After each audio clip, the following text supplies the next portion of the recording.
Hello, Algebra 1 students. Today we're going to look at identifying quadratics from a table, but we're going to go a little bit more advanced today, so I'm going to call this Level 2.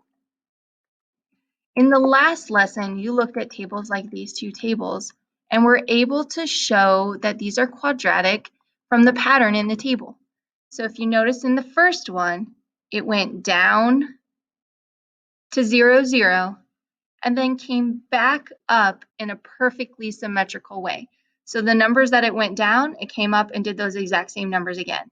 The same thing's happening over here, except the graph is going up. So the numbers are going up until you get to -1, 5, and then they go back down in the exact same way. This was a huge indicator that these tables may be quadratic.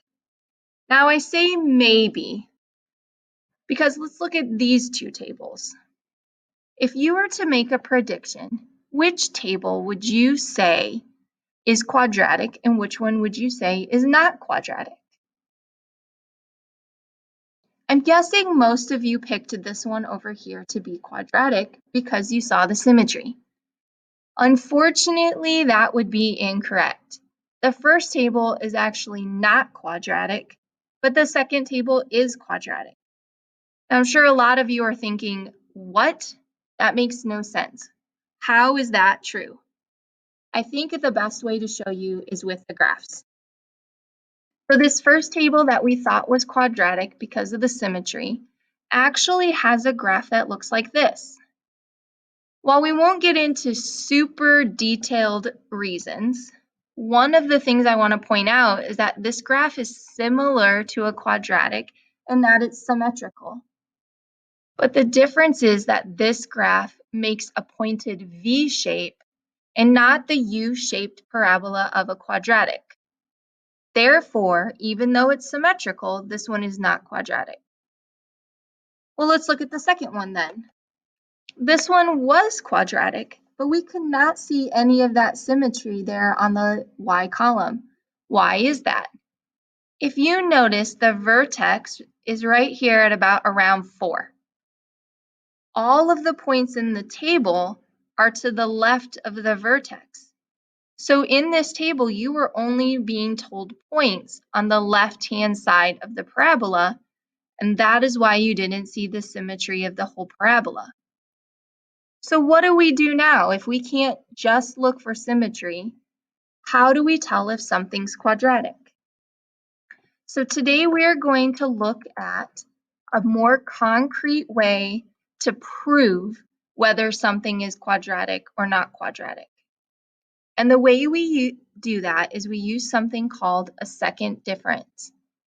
A second difference is showing the pattern of the Y values is constant. Now, a lot of you might be thinking, what does that even mean? That's very confusing. I think the best way to explain it is to use this example. So we're going to use that same one that we just looked at over here, where it was only showing you the left-hand side of the parabola, and see how we use a second difference to prove that this one is actually quadratic. So the first thing we're going to do is we are going to find the pattern in the Y column. So if I go from 49 to 36, that is a pattern of going down or subtracting 13. If I look at the next one, from 36 to 25, that is going down 11. The next one, from 25 to 16, is going down 9. And then finally, from 16 to 9, I'm going down 7. We have just found the pattern of the Y values. This is called the first difference. What we're going to look at next is the pattern of this first difference that we just calculated.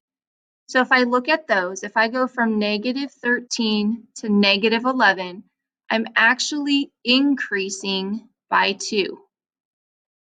If I go from -11 to -9, I am increasing by 2. And from -9 to -7, I am increasing by 2.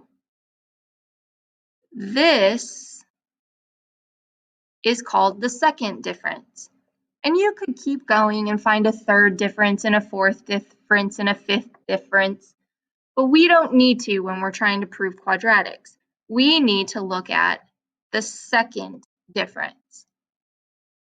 Because the second difference is constant, they all say +2, +2, +2, that proves that this table is quadratic. Let's look at a couple other examples.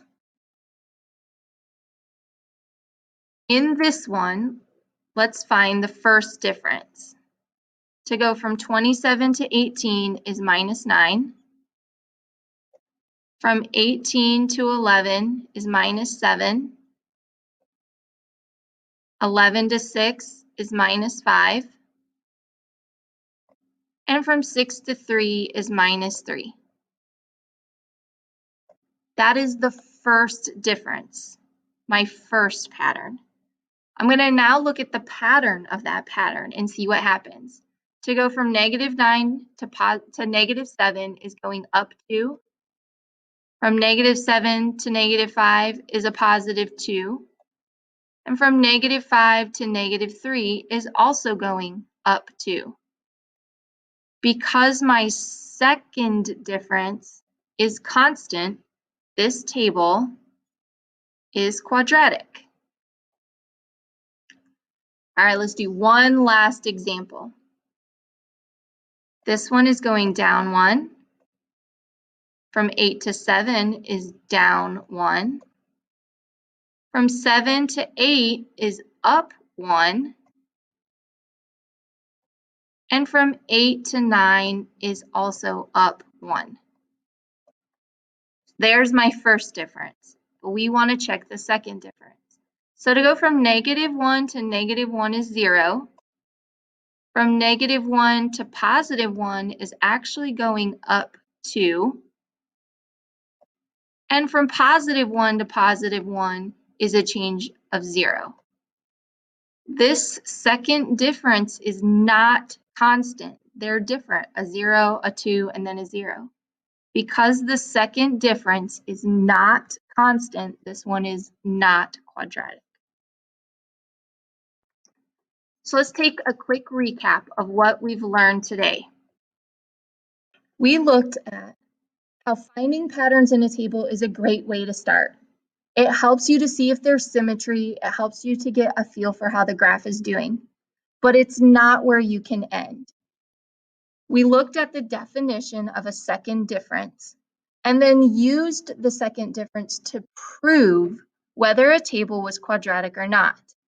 This way we weren't relying on seeing a symmetry and just making a quick decision. We used the second difference to prove whether a table is quadratic or not.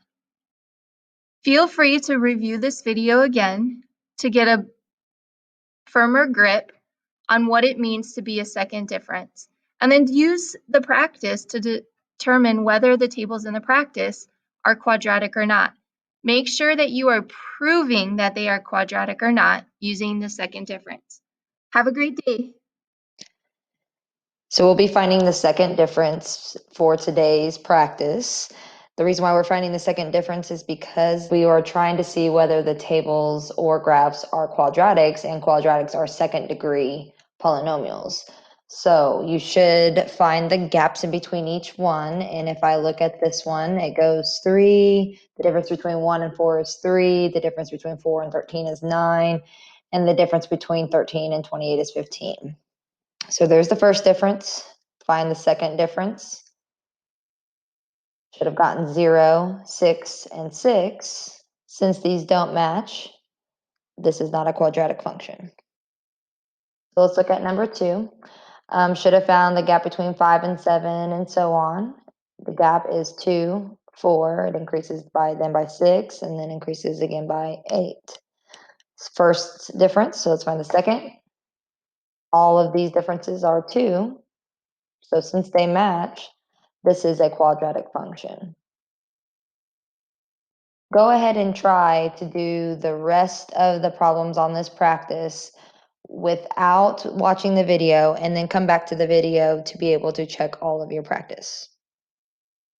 We should have found the first difference, and when we do that, we see that this function increases by 2 each time. So we know that this is going to be a constant function, and plus if we do the second difference of this, it is 0. So we know that this is increasing at a rate of 2 each time, or per increase of the x. So it is not a quadratic, but we should know what kind of function this is. My challenge to you is that this would be linear, so go ahead and try to write the equation in y equals mx plus b.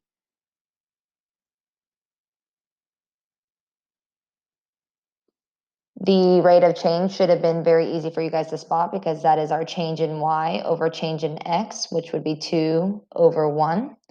So we would have y equals 2x, and where this crosses the y-axis at, we could either follow the table back all the way to 0 to see what the y-intercept would be, or we could plug in an x and a y and see what needs to be true for b to be in the equation. So if I plug in 5 here, equals 2, which is our slope, times 5 is 10. How do I get from 10 to equal 5? Well, we subtract 5. So our whole equation should be f of x equals, or y equals 2x minus 5. Double check it with the others. 6 times 2 is 12, minus 5 is 7. 2 times 7 is 14, minus 5 is 9. 2 times 8 is 16, minus 5 is 11. Looks like this is working. So our equation would be y equals 2x minus 5. The first difference of number 4 has a gap of 4, 8, 12, and 16. Let's go ahead and check the second gap, the second difference, and they all are 4. So this means it is a quadratic function. Now, the cool thing about the second difference is we could also find our a, or our leading coefficient, in the quadratic. So to find this, you take the repeating number, which for this case it's 4, and you divide it by 2. It's a equals 2, so that means our x squared term is being multiplied by 2. 2x squared is in the front of this quadratic. The first difference on number 5 is 12, 4, 4, 12. It repeats, but that doesn't mean anything to us. We need to find the common difference, or the gap of the second time. So we get 8, 0, 8. Those do not match. It is not a quadratic function. First difference on number 6, 1, 1, 2, 3. Second difference should have been 0, 1, 2. These again do not match, so this is also not a quadratic function. The first difference on number 7 is 2, 4, 6, and 8. The second gap or difference is 2, 2, and 2. These match, so it is a quadratic function. I want you to find the a, or the leading coefficient. Should have got a equals 1, because if I take the repeating number, which is 2, and divide it by 2, we get 1. So that means that my x squared term will be 1x squared, because it is not being multiplied by any other number besides 1. First difference for number 8 should have been 250, 125, 62 and a half, and 31 and a quarter. The second gap, or second difference, is 125, 62 and a half, and 31 and a quarter. Our second differences don't match, meaning it is not a quadratic function. But if you notice, our pattern is the same here in the first difference, that is, it is in the second difference. So my challenge to you is to write the exponential function, because something's happening each time. We're multiplying the number by something, which is our r, or our rule.